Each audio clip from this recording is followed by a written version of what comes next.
Hi guys, this is Sharon from School Corridor.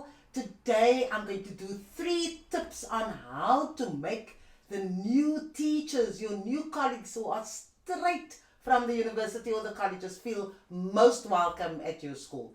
So for those of you who are visiting the School Corridor for the first time, welcome, and do consider subscribing so that you can enjoy all the tips that we share here. We want to grow, inspire, and empower you to become the best teacher you can be. So we'll give the 3 tips right after this.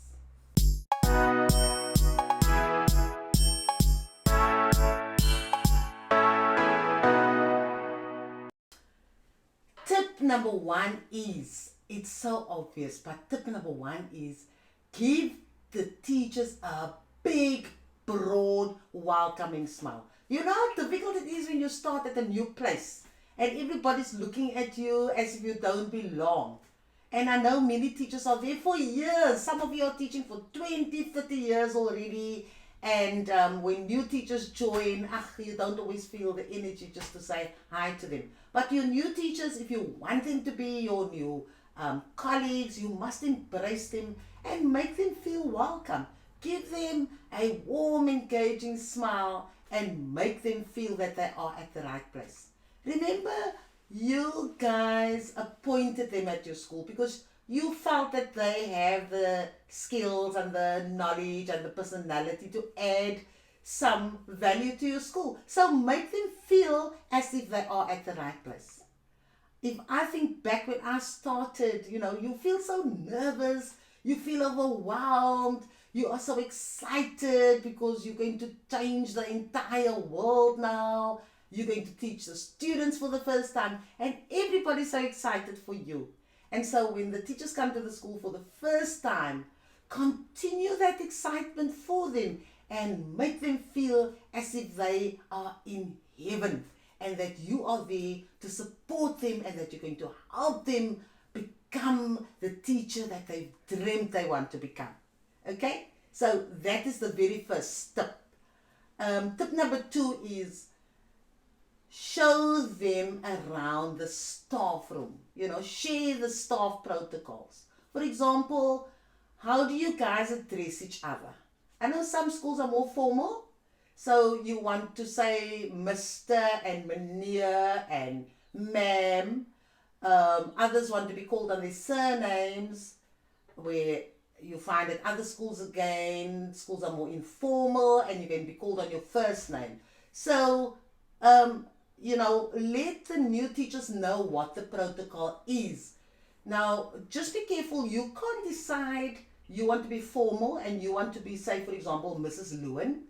But now Sasha starts at the school and now Sasha is Sasha when you speak to her. But when she speaks to you, then you want to be a Mrs. Lewin.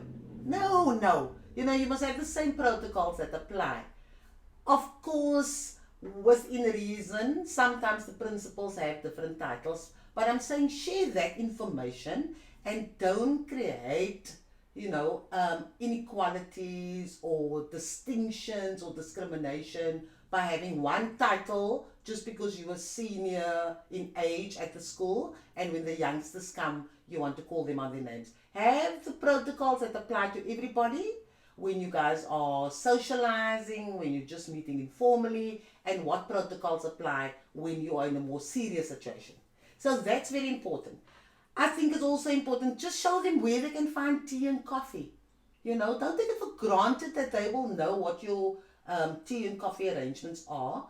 Tell them if they must bring their own or if you guys provide at the school the coffee and the tea and the sugar and everything else. Another important thing to show them is where's the photocopier room. They came to the school, perhaps they want to make a photocopy of something in preparation for meeting the students on day 1. You never know. So show them where the photocopier is. Show them where the computer room is. It's also important to show them where the bathroom is. Find out by your new colleagues what is it they want to know on the first day, especially in terms of navigating their space. And then show them so that they can feel comfortable and immediately feel part of the family. Look, it's going to be a huge adjustment for these new teachers. They are fresh. they have all the stunning ideas, but they don't have the experience that you have. And so you're going to have to be patient with the teachers that are coming to join you as a colleague. And you're going to have to remember that you were also there once upon a time, and show them the ropes and make them feel valued in the space that they are in. Okay? So there are a lot of other things, but just on day one, if you didn't meet the new teachers before, then show them all the basics. And then the third tip that I want to give you is link your new colleague up with a mentor or a buddy. Somebody that can answer all the questions that you may be regarding as being very silly. Because you know the school, you know where everything is, but remember, the new teacher who just joined you doesn't know where the things are. And we're going to need a lot of patience and not become frustrated when they ask things that we assume everybody must know. So link the person up with a mentor or a buddy, especially just for the first few days. That person can just show the new colleague around, so that before the kids come in, at least the teacher knows what the school feels like in the staff room, and that is so important. So those are the 3 tips that I want to give you. 1 is make them feel welcome. 2 is show them how to, or demonstrate, or whatever, how people want to be addressed. And the third one is link them up with a mentor or a buddy.